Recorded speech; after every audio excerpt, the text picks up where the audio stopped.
Mau buka usaha, gak punya keterampilan. Nganggur, bosen. Sekarang tidak perlu repot untuk jadi pengusaha. Di Maxindo kita ada BOOM, Business Opportunity Maxindo. Di sini kita menyediakan banyak paket usaha seperti kebab, ice coffee, cappuccino, sosis bakar, dan lain-lain. Setiap pembelian paket BOOM akan kami berikan secara gratis semua kelengkapan yang mendukung paket usaha yang Anda inginkan. Untuk melihat paket usaha BOOM lainnya, silahkan kunjungi www.pengusahasukses.com. Sasis, laris, oke. Monggo. وقل رب زدني علما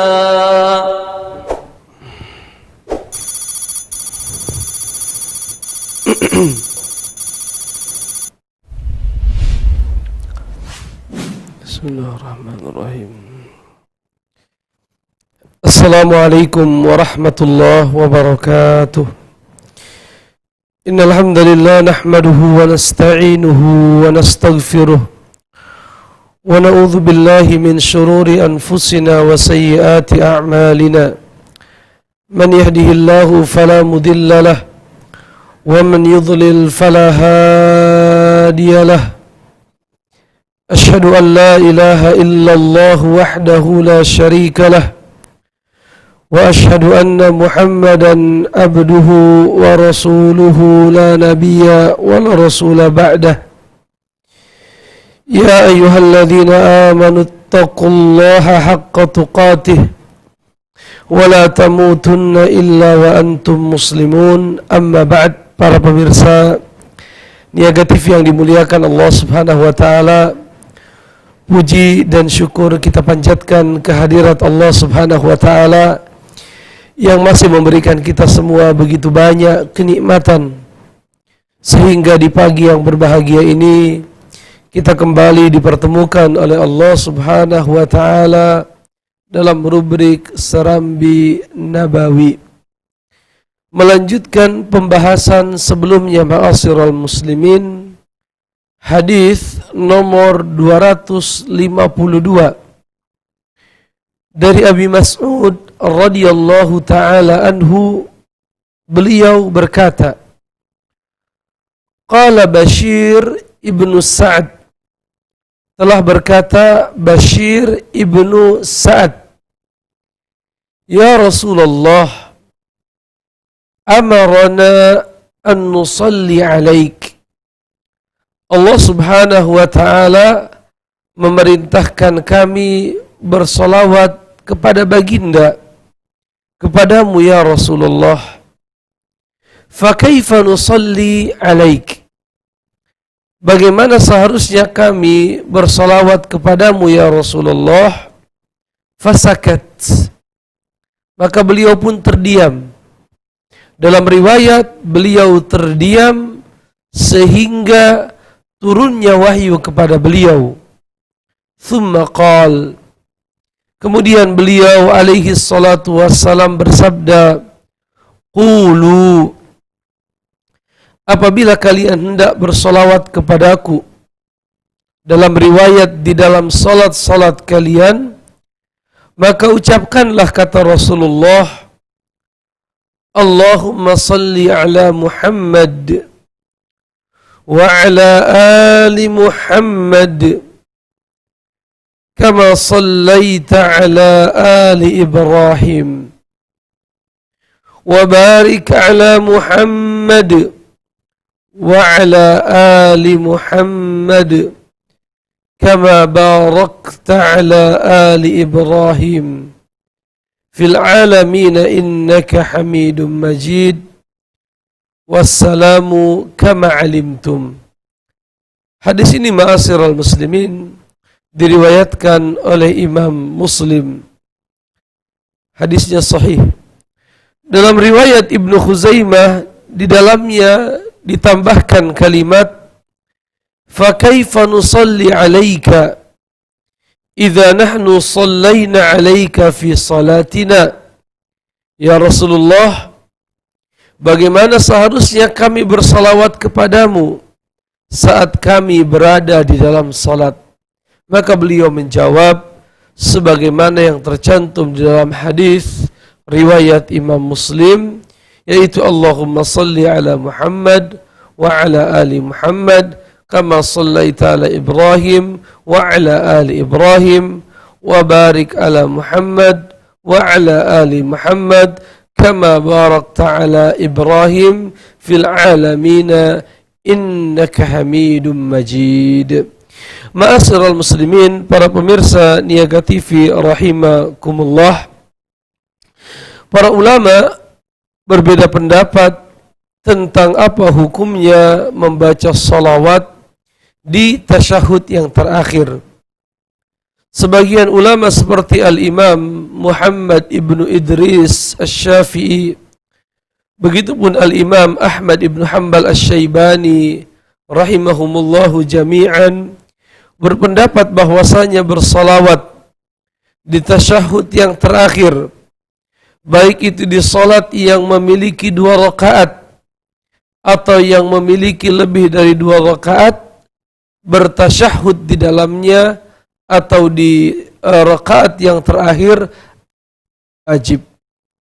Mereka berdalil dengan perkataan Rasulullah sallallahu alaihi wasallam di mana beliau berkata, qulu, kata Rasulullah, ucapkanlah. Dan hukum asal ucapkanlah adalah perintah. Dan perintah asalnya adalah wajib. Sehingga ada dalil yang lain yang menunjukkan bahwa dia tidak wajib. Ya. Dan kita tidak mendapatkan dalil yang memalingkan perintah untuk bersalawat kepada makna yang sunnah, maka kita biarkan pada makna aslinya, yaitu wajib. Ini adalah pendapat Imam Syafi'i dan Imam Ahmad ibnu Hanbal rahimahumullahu jami'an. Wa dhahaba Abu Hanifah wa Malik. Adapun Al-Imam Abu Hanifah dan Imam Malik, mereka berpendapat anna salata ala nabi sallallahu alaihi wasallam fit tasyahhudil akhir sunnatun. Membaca salawat di tasyahud yang terakhir menurut 2 imam, yaitu Al-Imam Abu Hanifah dan Al-Imam Malik, adalah sesuatu yang sifatnya sunnah. Dan mereka berdalil dengan sabda Nabi sallallahu alaihi wasallam yang diriwayatkan oleh Imam Ahmad, bahwa Nabi mengajarkan tata cara tasyahud sebagaimana sudah kita pelajari sebelumnya. At-tahiyatul mubarakatus salawatut tayyibatu lillah. Assalamu alayka ayyuhan nabiyyu wa rahmatullahi wa barakatuh. Assalamu alayna wa ala ibadillahi salihin. Ashhadu an la ilaha illallah wa ashhadu anna Muhammadan abduhu wa rasuluh. Begitu Nabi mengajarkan tasyahud dalam riwayat Ibnu Abbas. Adapun dalam riwayat Ibnu Mas'ud, dan ini riwayat yang banyak dipilih oleh para ulama, Rasulullah mengajarkan para sahabatnya tasyahud dengan lafaz at-tahiyatu lillah was-salawatu wat-tayyibat. Assalamu alayka ayyuhan nabi, sampai akhir. Jadi yang berbeda hanya di awalnya saja. Satu riwayat berbunyi at-tahiyatul mubarakatus salawatut tayyibat sampai akhir. Adapun riwayat Ibnu Mas'ud at-tahiyatu lillah was-salawatu wat-tayyibat. Nah, Nabi sallallahu alaihi wasallam dalam riwayat Imam Ahmad, setelah beliau mengajarkan kalimat tasyahud, beliau bersabda, "Idza fa'alta dzalik faqad qadaita salatak." Idza fa'alta dzalik faqad qadaita salatak. Apabila engkau sudah melakukan hal itu, yaitu membaca doa tasyahud, maka engkau telah menyelesaikan salatmu. Yang kita garis bawahi yang menjadi dalil Imam Abu Hanifah dan Malik adalah kalimat maka engkau telah menyelesaikan salatmu, padahal dalam kondisi tersebut kita belum membaca salawat. Ya. Lalu mana pendapat yang paling kuat? Pendapat yang paling kuat kata beliau warrajih, pendapat yang rajih huwal awwal, adalah pendapat yang pertama, yaitu pendapat Al-Imam Asy-Syafi'i rahimahullah dan pendapat Al-Imam Ahmad rahimahullahu ta'ala. Wa qad bahatha fi wujubi salati 'ala an-nabi fi at-tashahhud al-akhir al-Imam Ibnu Al-Qayyim. Dan sesungguhnya Al-Imam Ibnu Al-Qayyim telah membahas permasalahan ini, yaitu terkait dengan wajib atau tidaknya membaca tasyahud di dalam kitab beliau Jala'ul Afham fi Salati ala Khairil Anam, di mana beliau berkesimpulan bahwa pendapat yang paling kuat adalah wajib.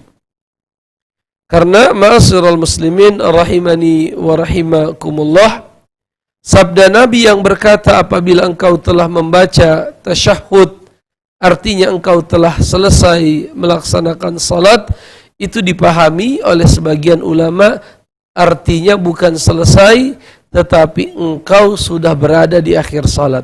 Karena tasyahud bukan yang terakhir, masih ada amalan yang lain, misalnya adalah mengucapkan salam ke kanan dan juga salam ke arah sebelah kiri. Kita memasuki hadis yang baru ma'asyiral muslimin, nomor 253 dari sahabat yang mulia Abu Hurairah radhiyallahu ta'ala an, beliau berkata, qala Rasulullah sallallahu alaihi wasallam, Rasulullah pernah bersabda, idza tashahhada alaikum, idza tashahhada ahadukum, apabila salah seorang dari kalian membaca doa tasyahud, falyasta'idz billahi min arba', maka mintalah perlindungan kepada Allah dari 4 perkara. Jadi ketika kita membaca doa tasyahud, ya, hendaknya kita memohon perlindungan kepada Allah dari 4 perkara. Bagaimana berdoanya?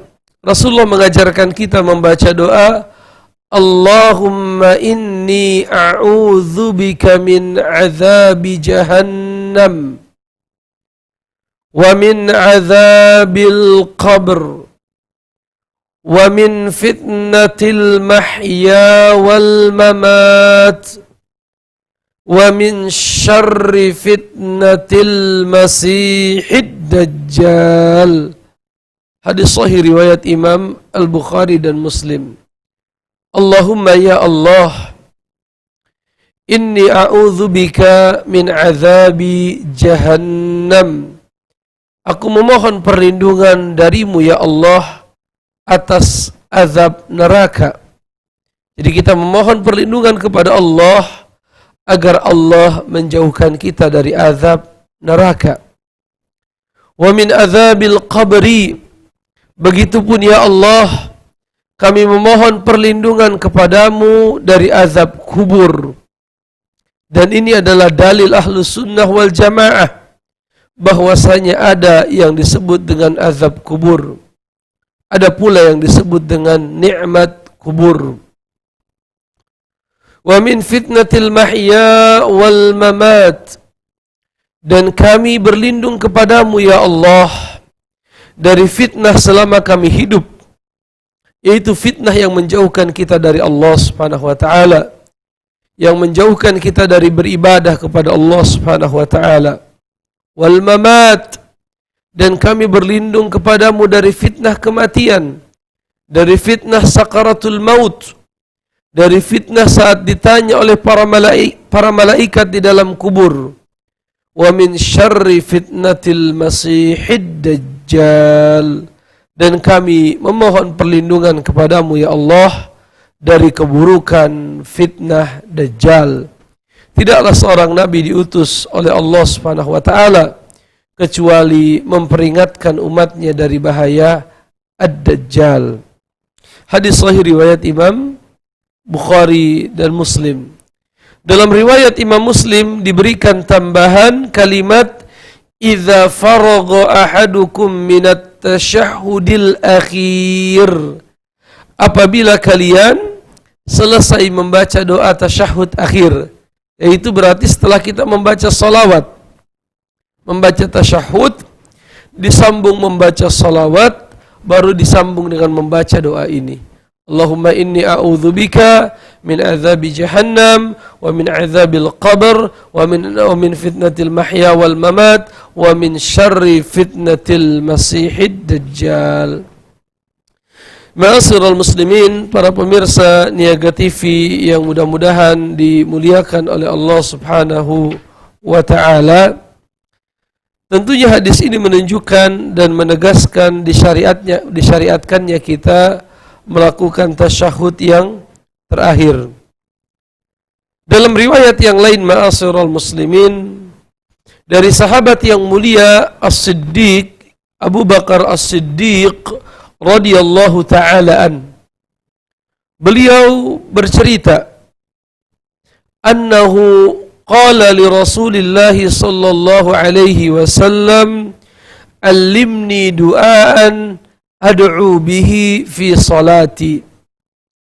Abu Bakar As-Siddiq radhiyallahu taala an, beliau berkata kepada Nabi sallallahu alaihi wasallam, ajarkanlah aku doa ya Rasulullah, ad'u bihi fi salati, yang dengannya aku berdoa di dalam salatku. Dan ini menunjukkan kefakihan Abu Bakar As-Siddiq. Beliau bertanya tentang doa yang dibaca dalam salat, karena beliau mengetahui bahwa dalam salat ada waktu-waktu di mana doa manusia sangat mustajab. Salah satunya adalah ketika mereka sedang sujud, dan salah satunya adalah ketika mereka telah selesai membaca tasyahud. Sebagaimana hadis baca sebelumnya, di mana Rasulullah berkata, apabila kalian telah selesai membaca tasyahud, waliyakhtar ahadukum minad du'ai ma a'jabah, maka hendaknya kalian memilih doa-doa yang kalian sukai, yaitu setelah kita selesai membaca tasyahud. Kemudian Nabi alaihi salatu wassalam berkata kepada sahabatnya yang mulia Abu Bakar As-Siddiq, ucapkanlah wahai Abu Bakar, Allahumma inni zalamtu nafsi zulman katsira. Ya Allah, sesungguhnya diriku ini telah menzalimi diriku dengan kezaliman yang banyak. Wala yaghfiru dzunuba illa ant, dan tidak ada yang mengampuni dosa kecuali Engkau ya Rabbana. Faghfir li maghfiratan min indik, maka berikanlah kami ampunan darimu ya Allah. Warhamni, dan sayangilah kami, kasihanilah kami ya Allah. Innaka antal ghafurur rahim, sesungguhnya Engkau Maha Pengampun lagi Maha Penyayang. Muttafaqun alaih. Hadis ini sahih riwayat Al-Imam Al-Bukhari dan Muslim. Ini doanya dibaca di tasyahud. Setelah kita membaca tasyahud, apa itu? Allahumma inni zalamtu nafsi zulman katsira wa la yaghfiru dzunuba illa anta faghfir li maghfiratan min indika warhamni innaka antal ghafurur rahim. Hadis sahih riwayat Imam Al-Bukhari dan Imam Muslim. Dan ada riwayat-riwayat yang lain, ma'asyiral muslimin, terkait dengan doa yang kita baca setelah membaca tasyahud al-akhir. Di antaranya apa yang diriwayatkan oleh Ibnu Abi Syaibah dari sahabat Ibnu Mas'ud, bahwa disunnahkan membaca setelah doa tasyahud, Rabbana atina fid dunya hasanah wa fil akhirati hasanah wa qina adzabannar. Begitupun dalam riwayat yang lain, ma'asyiral muslimin, riwayat Imam Abu Daud, kita diajarkan oleh Nabi SAW setelah membaca tasyahud, membaca doa, Allahumma ighfir lima qaddamtu wa ma akhartu wa ma asrartu wa ma a'lantu wa ma akhfaitu wa ma anta a'lamu bihi minni. Ya, hadis ini riwayat Imam Abu Daud. Begitupun dalam riwayat yang lain, Abu Daud meriwayatkan dari sahabat yang mulia Muadz ibnu Jabal radhiyallahu ta'ala an, bahwasanya Rasulullah mengajarkan beliau doa yang dibaca dubura kulli salah, di ujung setiap kali salat, Allahumma a'inni ala dzikrika wa syukrika wa husni ibadatik. Ma'asyiral muslimin rahimani wa rahimakumullah, terkait dengan hadis ini beliau menyampaikan beberapa pelajaran. Beliau berkata, wa qal fi ar-rawd wa hashiyatuh wa yukrahu lil imami italata qu'udihi ba'da salam mustaqbilal qiblah. Dimakruhkan atas imam memperlama duduk menghadap kiblat setelah salam.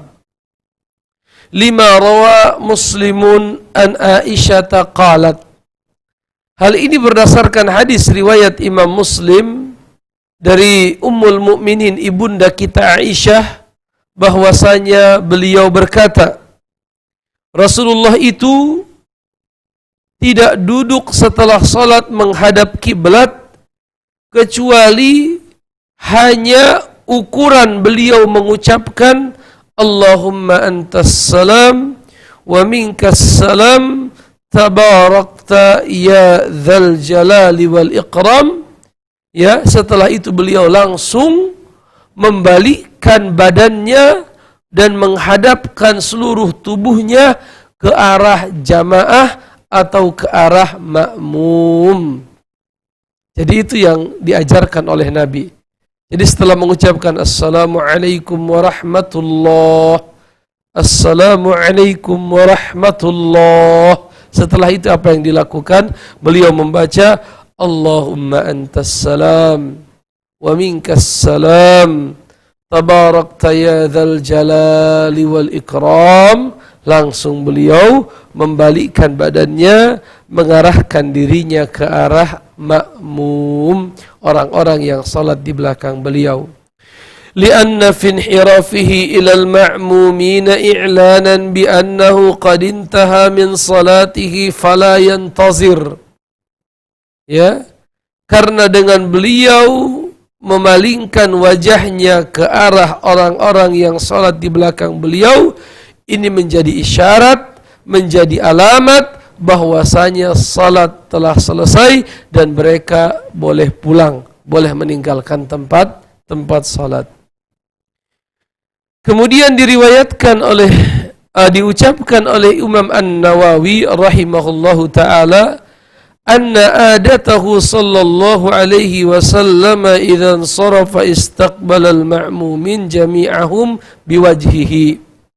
Imam An-Nawawi berkata bahwa di antara kebiasaan yang selalu dilakukan oleh Nabi, apabila beliau selesai salat, beliau menghadap ke arah makmum, ya, dengan wajah beliau. Qala Syekh Taqiyuddin rahimahullahu taala, berkata Syekh Taqiyuddin, amma al-musafahatu ba'da salami minas salati la asla laha. Adapun membiasakan bersalam-salaman setelah salat, la asla laha, tidak ada asalnya, tidak ada riwayatnya dari hadis-hadis Rasulullah sallallahu alaihi wasallam. Wala binassin wala amalin minasyari', tidak ada satu nas pun dari syariat. Begitupun tidak ada kabar tentang hal ini dilakukan oleh para sahabat. walau kanat masyru'atan latawatarat. Dan seandainya hal ini adalah disyariatkan, tentunya sudah ada hadis yang mutawatir yang meriwayatkan perbuatan ini dari para sahabat ridwanullah alaihim ajma'in. Walakana as-sabiquna ahaqqu biha. Dan tentunya orang-orang yang terdahulu lebih utama untuk mengerjakan hal ini, karena mereka adalah orang-orang yang lebih bersemangat beribadah dibandingkan kita ma'asyiral muslimin. Lalu kenapa mereka tidak melakukannya? Lalu beliau berkata, amma idza kanat ahyanan likaunihi laqiyahu aqibas salah. Tetapi kalau dia melakukannya sekali-sekali atau kadang-kadang, karena dia bertemu dengan kawannya saat salat, la li ajli salah, bukan karena dia melakukannya setiap kali ba'da salah, fajaiz, maka hal tersebut diperbolehkan. Ma'asyiral muslimin rahimani wa rahimakumullah. Para ulama menjelaskan dalam riwayat yang lain, ma'asyiral muslimin, dari sahabat Wa'il ibni Hujair radhiyallahu ta'ala an, beliau berkata, Sallaitu ma'an Nabi sallallahu alaihi wasallam. Aku pernah salat di belakang Nabi sallallahu alaihi wasallam. Fakana yusallimu an yaminihi assalamu alaikum warahmatullahi wabarakatuh. Aku melihat beliau mengucapkan salam ke sebelah kanan dengan mengucapkan kalimat assalamu alaikum warahmatullahi wabarakatuh. Wa an shimalihi, lalu beliau menghadapkan wajahnya ke sebelah kiri sambil berkata assalamu alaikum warahmatullahi wabarakatuh.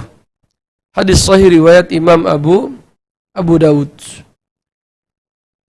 Hadis ini ma'asyiral muslimin menunjukkan kepada kita tentang disyariatkannya kita mengucapkan salam sebagai pertanda telah selesainya kita mengucapkan salam. Lalu beliau berkata, kebanyakan riwayat yang berbicara tentang salam Nabi SAW adalah assalamu alaikum warahmatullah sebanyak 2 kali. Adapun kalimat wabarakatuh adalah tambahan yang ada di dalam riwayat Imam Abu Dawud. Dan Syekh Albani rahimahullah berkata, wa kana ahyanan yazidu fi taslimatil ula wa barakatuh. Bahwa Nabi terkadang menambahkan di salam beliau kalimat wa barakatuh. Tapi kebanyakan riwayat assalamualaikum warahmatullah. Ada riwayat tambahan dari Abu Daud rahimahullah, ada tambahan kalimat wa barakatuh. Oleh karenanya boleh sekali-kali dalam salat kita tambahkan kalimat wa barakatuh. Kemudian ma'asyiral muslimin, para ulama telah bersepakat bahwa mengucapkan salam adalah disyariatkan dalam salat. Hanya saja mereka berbeda pendapat dalam beberapa poin. Misalnya disebutkan bahwa Imam Malik dan Imam Asy-Syafi'i mewajibkan salam yang pertama dan tidak mewajibkan salam yang kedua. Ini pendapat siapa? Imam Syafi'i dan Imam Malik. Keduanya berpendapat cukup 1 kali. Apa itu? Assalamualaikum warahmatullah. Ini wajib menurut Imam Syafi'i dan Imam Malik. Adapun yang kedua, assalamualaikum warahmatullah, sunnah menurut Imam Syafi'i dan Imam Malik. Adapun dalil mereka ma'asyiral muslimin, Rasulullah berkata wa tahliluha at-taslim, dan salat itu dihalalkan dengan salam. Maksudnya kita boleh kembali berbicara, makan, minum, beraktivitas setelah kita salam. Dan Nabi tidak menyebutkan 2 salam, beliau hanya mengatakan dan dihalalkannya dengan salam. Ini pendapat yang pertama. Adapun pendapat yang kedua adalah pendapat Al-Imam Abu Hanifah. Beliau berpendapat bahwa yang wajib itu hanyalah kalimat Assalam. Dibaca 2 kali. Assalam, Assalam. Begitu menurut Imam Abu Hanifah. Adapun warahmatullahi wabarakatuh menurut Imam Abu Hanifah adalah sesuatu yang sunnah. Pendapat yang ketiga adalah pendapat Al-Hanabilah, pengikut Imam Ahmad bin Hanbal, yang berpendapat anna taslimataini fardhon, bahwa kedua salam, baik salam ke kanan dan ke kiri, kedua-duanya wajib, karena semua riwayat yang menceritakan tentang salam semuanya disebutkan 2 kali salam. Sebagaimana riwayat yang baru saja kita baca, riwayat Abu Daud, At-Tirmidzi, dan riwayat Abu Daud dan An-Nasai, bahwa Nabi mengucapkan salam ke kanan dan mengucapkan salam ke kiri, ya. Wallahu a'lam bishawab, ya. Saya cenderung kepada pendapat yang pertama, yaitu pendapat Al-Imam Asy-Syafi'i dan Imam Malik yang berpendapat yang wajib hanya salam yang pertama, adapun salam yang kedua adalah sunnah. Wallahu a'lam bishawab. Jangan kemana-mana ma'asyiral muslimin. Kita insyaallah akan kembali setelah beberapa iklan berikut ini.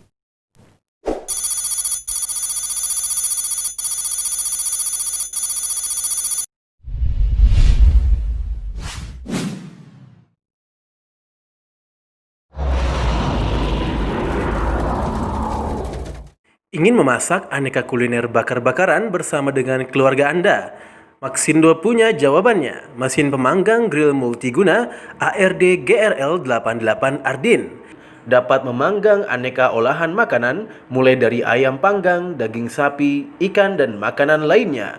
Dengan fitur 4-in-1, material mesin dari bahan yang berkualitas top quality, dilengkapi dengan 4 fitur plate untuk memasak berbagai macam aneka makanan.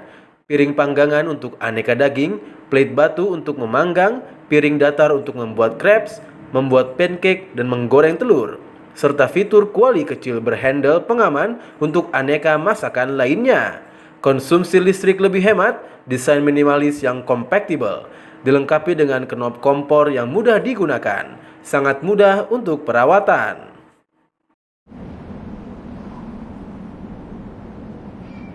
Dapatkan produk ini di toko mesin Maxindo terdekat di kota-kota Anda.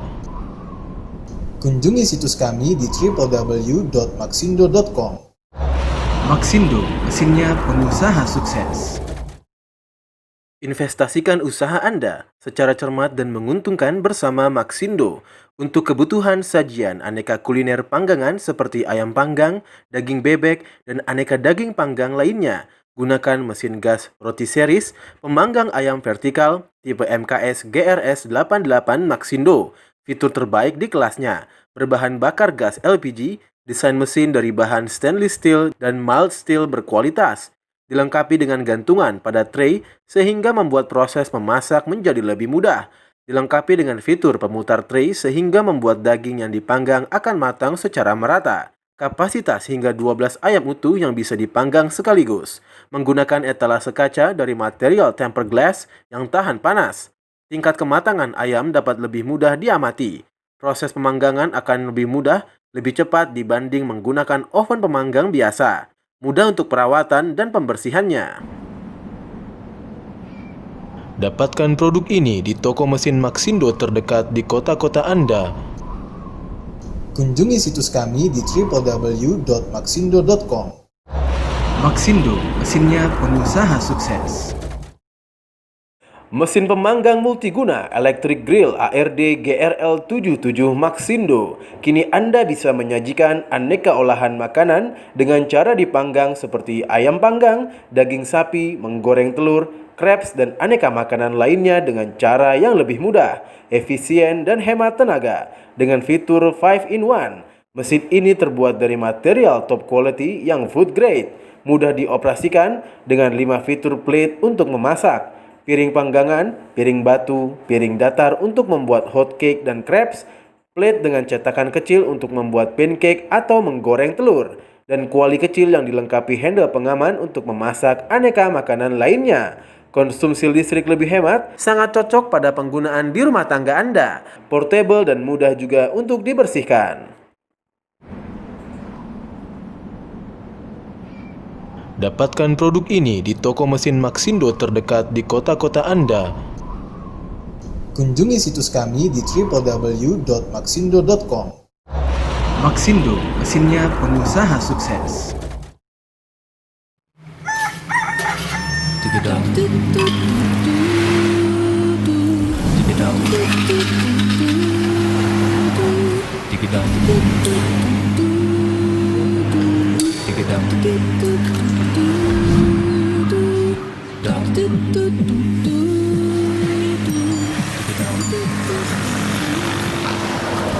Mau kemana mas?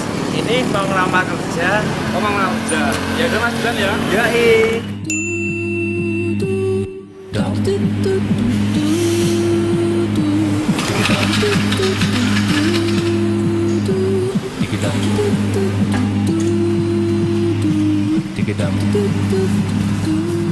Mau berangkat kerja ya mas? Ini mau kirim lamaran. Karena cari kerja sulit mas. Yang sabar ya mas. Tetap semangat. Oke. Sudah ya. Motor baru tuh.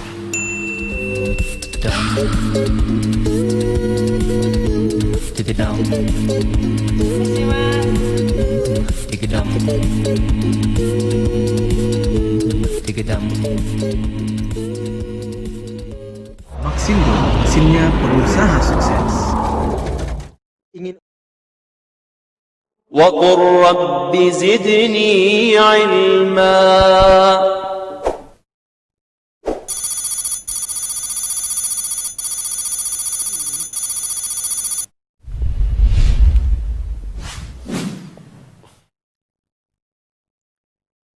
Bismillah, alhamdulillah, wassalatu wassalamu ala rasulillah, wa ba'd. Ma'asyiral muslimin, para pemirsa Niaga TV yang mudah-mudahan selalu diberkahi oleh Allah Subhanahu wa taala. Di kesempatan yang kedua, sebagaimana biasa kami mengundang para pemirsa di rumah untuk ikut berinteraksi dalam rubrik Serambi Nabawi kita hari ini dengan mengirimkan pesan singkat di nomor yang sudah kita cantumkan atau menelepon di layanan telepon yang sudah kami buka. Pertanyaan yang pertama, Assalamualaikum warahmatullahi wabarakatuh. Waalaikumsalam warahmatullahi wabarakatuh. Mau bertanya tentang salat. Dalam bacaan salat ketika duduk sebelum antara dua sujud itu, apa memang bacaannya Rabbighfirli? Dan pertanyaan kedua, bagaimana mengatasi imam yang suka turun naik? Maksudnya turun naik bagaimana? Imam mengatasi iman yang suka turun naik. Dan bagaimana untuk suami yang masih malas-malasan dalam salat, terutama salat subuh ya. Pertanyaan yang pertama, sujud membaca Rabbighfirli sebagaimana dalam riwayat yang sudah kita bacakan sebelumnya ya, bahwa ketika kita sujud paling minimal kita membaca Rabbighfirli, subhana rabbiyal a'la kalau sujud, dan duduk di antara dua sujud adalah Rabbighfirli. Atau dalam sujud bisa juga diganti dengan doa subhanakallahumma wa bihamdika wa tabarakasmuka wa ta'ala jadduka wa la ilaha ghairuka. Ya, subhanakallahumma wa bihamdika, mohon maaf dalam sujud subhanakallahumma wa bihamdika astaghfiruka wa atubu ilaik. Itu doa yang diajarkan oleh Nabi dalam sujud, atau subhana rabbiyal a'la atau subhana rabbiyal a'la wa bihamdi. Adapun dalam duduk di antara dua sujud boleh kita membaca Rabbighfirli atau Rabbighfirli warhamni wahdini wa'afini warzuqni, dan doa-doa yang lain. Wallahu a'lam bishawab. Adapun yang kedua tadi terkait dengan iman. Iman itu naik dan turun. Naiknya dengan ketakwaan, turunnya dengan kemaksiatan. Maka siapa yang ingin imannya senantiasa baik, imannya senantiasa naik, maka hendaknya dia memperbanyak amal saleh, beribadah kepada Allah Subhanahu wa taala dan meninggalkan segala macam kemaksiatan. Begitupun hendaknya dia memperbanyak doa ya muqallibal qulub tsabbit qalbi ala dinik. Begitupun hendaknya dia berkawan dengan orang-orang saleh, menjaga interaksi dengan Al-Qur'an ya, lalu hendaknya dia senantiasa menuntut ilmu, karena ilmu adalah salah satu pendorong terbesar agar kita istiqomah. Adapun masalah suami malas melaksanakan salat subuh, hendaknya seorang istri menasihatinya dengan nasihat yang terbaik, nasihat seorang istri kepada suaminya, dan didoakan, diajak ke majelis ilmu, diperdengarkan kajian-kajian dan lain sebagainya. Allah alam bisawab. Ada penelpon Ummu Dimas di Jakarta, kita angkat. Assalamualaikum. Assalamualaikum warahmatullahi wabarakatuh. Waalaikumsalam warahmatullahi. Silakan Ibu. Begini Ustaz, Ya. saya ini kan sebagai istri kedua, tapi saya sudah mengenal masa sunat dan sudah. Halo. Iya Ibu, silakan Ibu. Terus apakah saya berdosa seandainya saya mau minta pisah dengan suami saya karena udah 1 tahun saya tidak dikasih nafkah lahir begitu, nafkah batin lahir begitu. Baik Ibu. Terus suami saya juga belum mengenal sunnah, Ustaz, sudah saya kasih tahu juga belum, susah banget ininya. Bagaimana Ustaz, mau penjelasan? Assalamualaikum warahmatullahi wabarakatuh. Waalaikumsalam warahmatullahi wabarakatuh.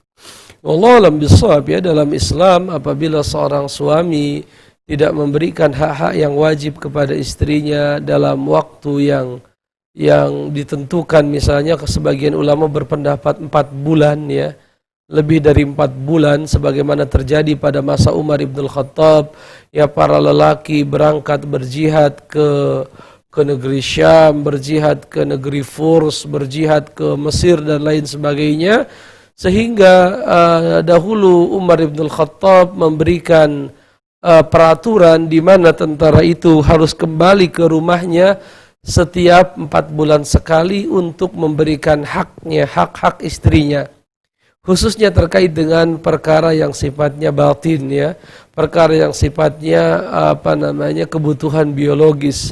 Itu setiap 4 bulan sekali harus diberikan paling lambat, ya, paling lambat.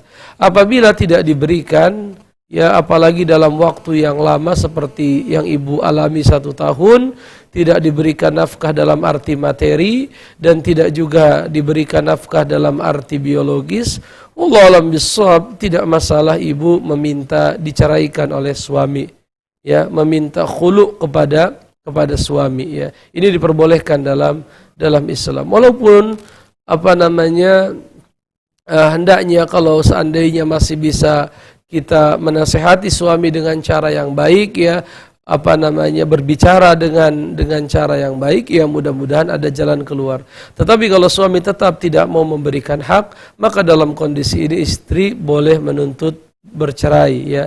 Adapun dalam perkara istri menuntut bercerai padahal suami sudah memberikan hak-haknya, maka Rasulullah SAW mengancam wanita seperti itu bahwa mereka tidak mencium wanginya surga, yaitu wanita yang menuntut talak kepada suaminya padahal suaminya tidak melakukan pelanggaran-pelanggaran atau suaminya masih memberikan hak-haknya kepada istrinya. Tapi kalau sudah kasusnya seperti Ummu Dimas, Allah alam bisawab, tidak masalah untuk menuntut untuk diceraikan. Allah alam bisawab.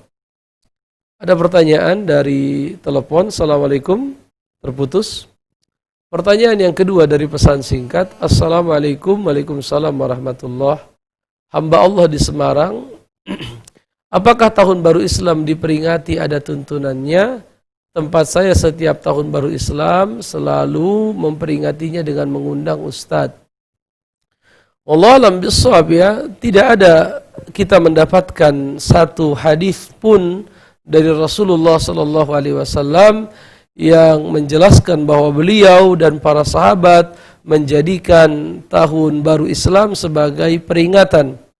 Ya, sebagai peringatan. Jadi Nabi tidak menjadikan tahun baru Islam sebagai momentum misalnya berpesta pora, merayakannya dan lain sebagainya. Dan ini Allah alam bisawab, kita khawatir jatuh ke dalam perbuatan tasyabbuh kepada orang-orang Yahudi dan Nasrani yang mereka merayakan pergantian tahun, ya.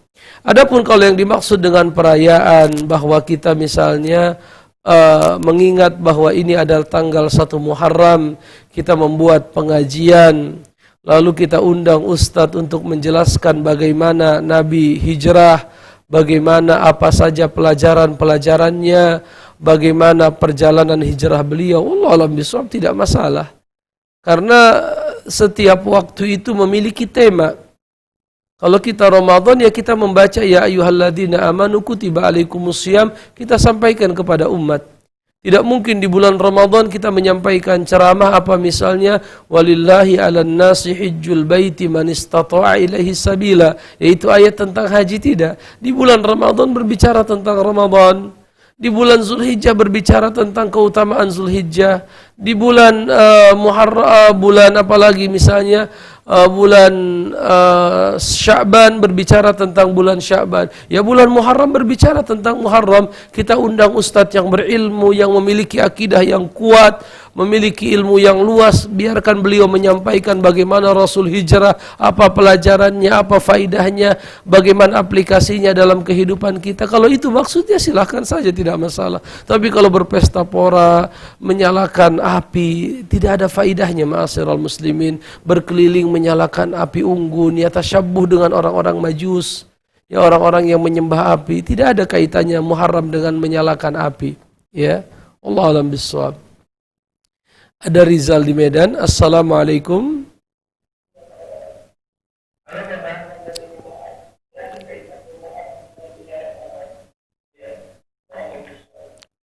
Baik, silakan. Silahkan Pak. Saya ada dua pertanyaan Pak Ustaz. Iya. Yang pertama begini Pak. Yang pertama bila kalau kita buka bisnis rumah makan Pak Ustaz. Iya.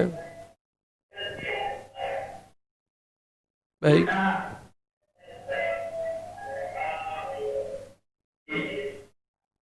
Rumah makan. Baik. Lalu kita menyediakan tempat lah Pak Ustaz, tempat duduknya untuk makan kan begitu Pak Ustaz. Baik. Pertanyaannya Pak.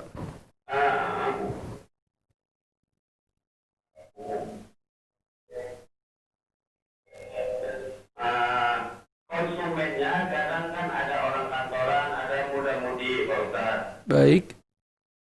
Tetapi kan kita tidak tahu muda-mudi itu kadang-kadang berpasangan, tidak mahram atau mahram Pak Ustaz. Itu gimana hukumnya Pak Ustaz? Baik. Pertanyaan yang kedua Pak. Yang kedua gini Pak Ustaz. Saya punya laki-laki Pak Ustaz. Bagaimana Pak? Saya punya anak laki-laki, apabila saya mengizinkan anak saya untuk berjihad ke Suriah Pak Ustaz. Gimana hukumnya Pak Ustaz? Baik. Itu saja. Iya Pak Ustaz. Terima kasih Pak Ustaz. Assalamualaikum warahmatullahi wabarakatuh. Waalaikumsalam warahmatullahi wabarakatuh. Allah alam bisawab ya, Bapak memiliki usaha yaitu rumah makan. Yang datang ke rumah makan itu terkadang anak-anak muda yang mereka kita tidak tahu apakah mahram ataukah bukan mahram. Apakah boleh kita membiarkan mereka masuk? Allah alam bisawab ya. Hukum asalnya tidak masalah. Ya, kenapa tidak masalah? Karena itu ada dua kasus yang berbeda. Ya, jual beli yang Bapak lakukan dengan mereka sah transaksi. Adapun masalah mereka bermaksiat karena mereka berdua-duaan, itu adalah hukum yang lain. Jadi dari sisi transaksi Bapak dengan mereka, Bapak menyediakan makanan, lalu mereka membayar makanan itu, lalu memakannya di tempat Bapak, itu sah. Tapi kan mereka ahli maksiat, tidak masalah ahli maksiat belanja ke warung kita. Tapi kalau kita tahu bahwa itu ahli maksiat, ya dinasehati begitu. Jadi tidak masalah mereka duduk di warung kita lalu makan. Hanya saja kalau kita melihat ada besar kemungkinan mereka ini adalah orang-orang yang tidak memiliki hubungan mahram, artinya mereka orang-orang yang ajnabi, satu dengan yang lainnya halal untuk menikah, tetapi mereka berjalan bersama tanpa ikatan pernikahan, dan bapak mengetahui itu adalah kemungkaran, maka ya seorang muslim memiliki kewajiban memberikan nasihat. Seorang muslim memberikan nasihat. Adapun transaksi yang mereka lakukan, membeli, lalu bapak menjual, lalu mereka makan, tidak masalah, itu halal ya. Jangankan dengan seorang muslim yang bermaksiat, dengan orang kafir pun kita diperbolehkan melakukan transaksi jual beli, apalagi dengan seorang muslim ya. Adapun permasalahan maksiat yang dia lakukan ya kita nasihati. Dan tidak boleh seorang laki-laki berkholwat dengan seorang wanita yang bukan mahramnya, yaitu wanita yang ajnabiyah, ya, karena Rasulullah berkata yang ketiganya adalah syaitan. Apabila ada dua orang, ya, laki-laki dan perempuan, yang ketiganya adalah syaitan, artinya besar kemungkinan mereka terjatuh ke dalam perbuatan yang haram. Adapun pertanyaan yang kedua, ya ini pertanyaan yang besar, apakah hukumnya saya mengizinkan anak saya berjihad ke Syria? Ya Allah alam bisawab, saya termasuk yang berpendapat ya mereka lebih besar membutuhkan makanan, minuman, bantuan, uang, logistik daripada bantuan yang sifatnya fisik ya. Terlebih lagi fitnah yang terjadi di dalam Suriah bukanlah fitnah yang kecil tapi fitnah yang besar. Ya di sana banyak sebagaimana kita membaca berita, ada faksi-faksi yang begitu banyak, ya kita nggak tahu mana faksi yang benar, mana faksi yang tidak benar, mana yang di atas akidah yang lurus, mana yang tidak di akidah yang lurus ya. Lebih banyak fitnah yang terjadi di sana hingga detik ini, ma'asyiral muslimin ya.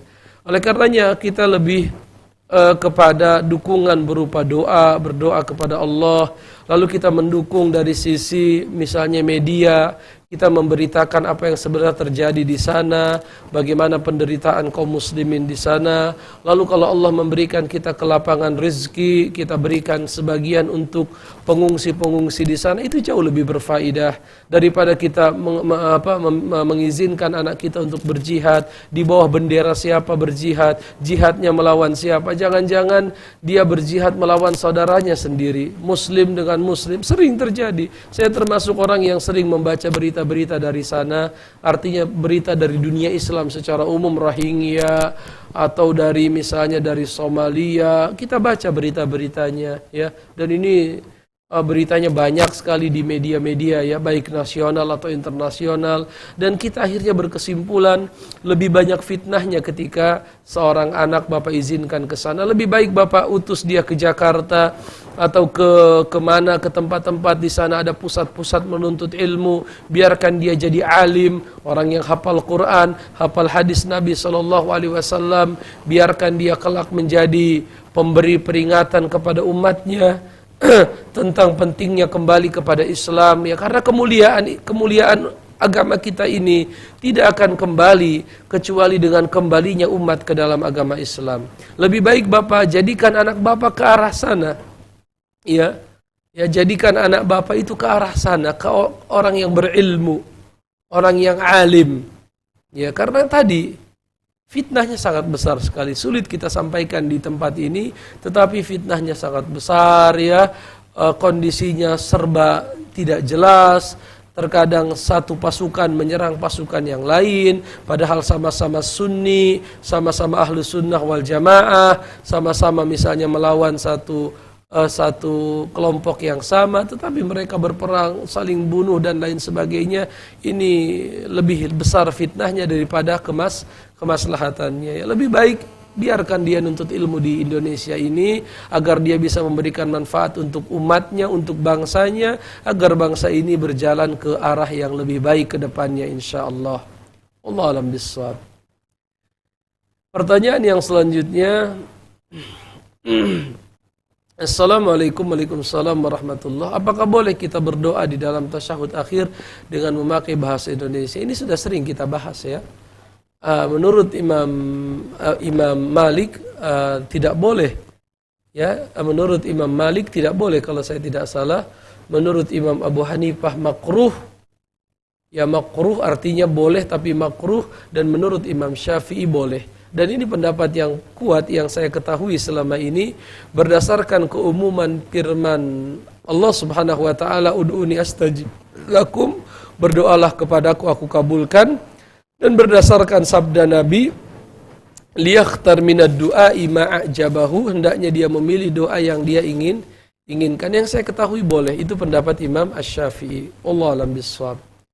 Pertanyaan yang keempat, bismillah, mau bertanya kalau pergi umrah pada waktu tawaf setelah 7 kali putaran, beberapa kali lagi putaran yang disunahkan setelah putaran yang pertama dalam satu harinya, mohon dijelaskan. Wallahu a'lam bishawab. Kalau ibu sudah 7 kali berputar itu sudah cukup, tapi kalau ibu ingin menambahkan, ya selesai misalnya ibu. Jadi ada tawaf yang tawaf itu ibadah ibu. Artinya ibu tawaf untuk umrah. Ya kalau tawaf untuk umrah ya cukup 7 kali tawaf. Ya lalu setelah itu sholat sunnah 2 rakaat, lalu minum air zam-zam, lalu ibu sa'i dari Safa ke Marwah 7 kali, ya dengan itu ibu sudah menyelesaikan umrah. Adapun nanti sore ibu ingin tawaf lagi ya silahkan, tidak masalah. Ya karena tawaf di Ka'bah itu adalah ibadah. Silahkan diperbanyak saja tawaf. Ya sambil kita berdoa di antara rukun yamani dengan hajar aswad, Rabbana atina fid dunya hasanah wa fil akhirati hasanah wa qina adzabannar, ya. Jadi tidak ada batasan jumlahnya, silahkan diperbanyak. Kecuali kalau tawaf untuk umrah itu ada batasan jumlahnya. Atau tawaf untuk haji misalnya kan. Pertanyaan yang kelima, Assalamualaikum warahmatullahi wabarakatuh. Waalaikumsalam warahmatullahi. Kalau di bak mandi ada kotoran cicak misalnya, apakah air itu masih bisa dipakai untuk berwudu? Lalu mau bertanya doa. Baik, Allah alam bisawab. Yang pertama, ya dikatakan Rasulullah SAW bersabda, al-ma'u tahuru la yunajjisuhu syai'. Air yang suci itu tidak bisa menjadi najis kecuali kalau ada perubahan dari 1 dari 3 sifat, ya, yaitu warna, rasa, dan bau. Tetapi air itu, apalagi airnya 1 bak banyak, ya, itu kalau kejatuhan kotoran cicak, ya kita buang saja, kita ambil, dan airnya masih bisa dipakai. Kecuali kalau najis itu mengubah airnya, baik itu rasanya, baunya, atau warnanya, maka ini menjadi najis. Air yang berubah warna, rasa, atau baunya dikarenakan sesuatu yang najis, maka dia menjadi najis. Tapi kalau tidak berubah, hukum asalnya adalah masih bisa dipakai. Sebagian ulama menjadikan ukurannya adalah liter, berdasarkan hadis Nabi SAW, idza kana al-ma'u kullataini lam yahmilil khabath. Apabila air itu sudah lebih dari dua kulah, ya maka tidak lagi terkenai najis. Ya artinya kalau airnya banyak ya tidak berpengaruh kalaupun jatuh ke sana najis, kecuali kalau terjadi perubahan. Tapi Imam Malik berpendapat tidak harus 2 kulah. Ya, air berapapun jumlahnya, 1 ember, 2 ember, kalau dia terkena najis selama tidak ada perubahan warna, rasa, dan bau, dan maka itu tetap dianggap suci. Dan itu pendapat yang kuat, Allah a'lam bishawab. Pertanyaan yang selanjutnya, doa yang dibaca, yang bisa dibaca, doa yang tadi dibaca bisa juga dibaca kalau salat sunnah, boleh, nggak ada masalah dibaca ketika salat sunnah. Allah a'lam bishawab. Baik, ada penelpon hamba Allah di Palembang. Saya harap televisinya dimatikan. Televisinya dimatikan terlebih dahulu. Assalamualaikum. Assalamualaikum Ustaz. Silahkan Pak. Ustaz, ini mau tapi di luar Ustaz. Baik, silahkan Pak. Kita tahu bahwa nama istri tidak boleh dikaitkan dengan nama suami. Baik. Bagaimana jika seorang kakek memanggil cucunya dengan nama si kakek tersebut? Misal nama tersebut Ahmad. Dan kakek tersebut memanggil cucunya Ahmad dengan namanya. Gimana Ustaz hukumnya? Nama cucunya sebenarnya siapa? Ya.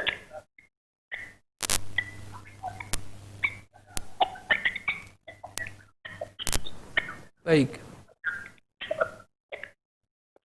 Allah a'lam bishawab. Ya dahulu para ulama mereka terkadang menamakan diri mereka dengan nama kakek mereka. Ya, sebagaimana Imam Syafi'i nama aslinya bukan Syafi'i. Syafi'i adalah kakek beliau. Ya, tetapi beliau lebih populer dipanggil dengan nama Syafi'i, nisbat kepada kakeknya, tidak masalah.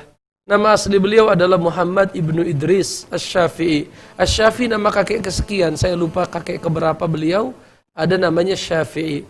Adapun nama asli beliau adalah Muhammad ibnu Idris, tidak masalah.